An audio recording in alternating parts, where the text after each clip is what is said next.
Bismillahirrahmanirrahim. Assalamualaikum warahmatullahi wabarakatuh.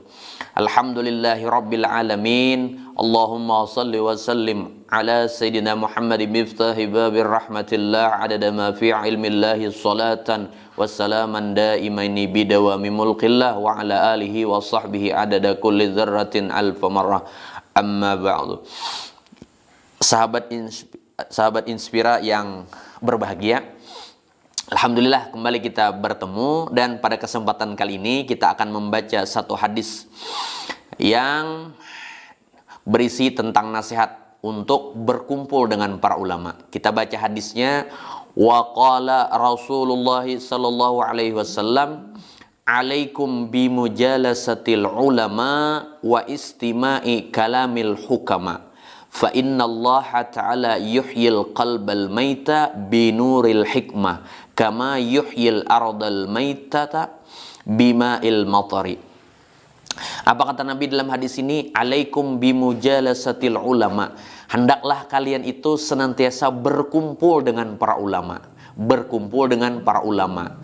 Guru-guru kita menjelaskan, para ulama menjelaskan, berkumpul yang dimaksud adalah apa? Hadir di majelis-majelis ilmu. Datang, kita ikut halaqah, kita ikut pengajian, ikut majelis taklim. Untuk apa? Untuk mendengarkan penjelasan para ulama. Duduk berkumpul dengan para ulama. Duduk di majelis-majelisnya ilmu.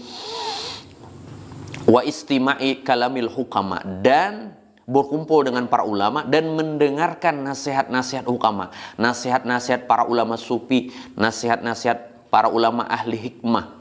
Kenapa? Fa innallaha ta'ala yuhyil qalbal maita binuril hikmah kama yuhyil ardal maitata bima'il matari. Karena sesungguhnya Allah Ta'ala itu menghidupkan qalbal maita, hati yang mati, dengan cahaya hikmah. Imamul Ghazali menjelaskan bahwa hati seseorang, hati manusia itu terbagi kepada tiga. Ada yang disebut dengan hati yang mati.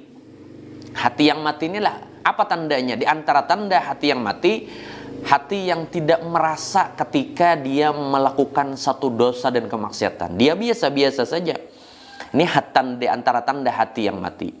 Dia senang meninggalkan kewajiban, dan dia sebaliknya, dia senang mengerjakan kemaksiatan, suka meninggalkan kewajiban, suka mengerjakan kemaksiatan. Ini diantara tanda hati seseorang itu telah mati. Ada jenis hati yang kedua, yaitu hati yang sakit. Hati yang sakit ini, dia merasa bersalah. Dia merasa ketika dia berbuat maksiat itu, dia merasa bersalah. Tetapi dia lemah dalam mengerjakan kebaikan. Yang ketiga ada hati yang selamat, qalbun salim. Hati yang qalbun salim adalah yang senantiasa senang gembira ketika mengerjakan kebaikan. Nah, apa obatnya ketika kita mengalami hati yang mati atau hati yang sakit? Maka disebutkan di dalam hadis ini adalah berkumpul dengan para ulama, mendengarkan nasihat para ulama. Fa innallaha ta'ala yuhyil qalbal maita. Sesungguhnya Allah akan menghidupkan hati yang mati itu dengan cahaya hikmah. Dengan mendengarkan nasihat-nasihat para ulama, itu membuat hati kita menjadi hidup. Kama yuhyil ardal maita, sebagaimana Allah menghidupkan tanah yang mati dengan siraman air hujan. Nah, jadi jelas di dalam hadis ini Nabi SAW menyampaikan satu pesan penting tentang kewajiban kita untuk selalu menuntut ilmu, berkumpul dengan para ulama. Karena kita diperintahkan untuk menjadi orang yang bertakwa. Orang yang bertakwa beribadah kepada Allah, modalnya adalah ilmu. Dan untuk mendapatkan ilmu itu datang kepada para ulama. Ilmu didapatkan dengan para ulama. Nah, dengan datang kepada para ulama itulah insya Allah Allah akan berikan kelebihan kepada kita, yaitu hati yang hidup, qalbun salim.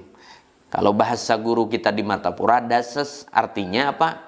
Guru kita yang memiliki kebersihan hati itu akan menularkan kepada kita.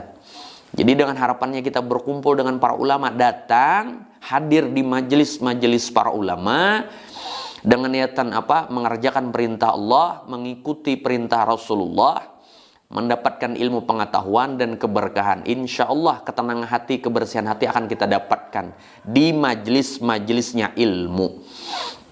Mudah-mudahan kita semua termasuk orang yang senang, gembira, suka hadir di majelis-majelis ilmu. Jangan sampai kita jauh dari ilmu, karena ilmu adalah warisan Rasulullah. Para ulama adalah pewarisnya Rasulullah. Ingin dekat, ingin selamat dekat kepada Rasulullah melalui pintunya, yaitu para ulama.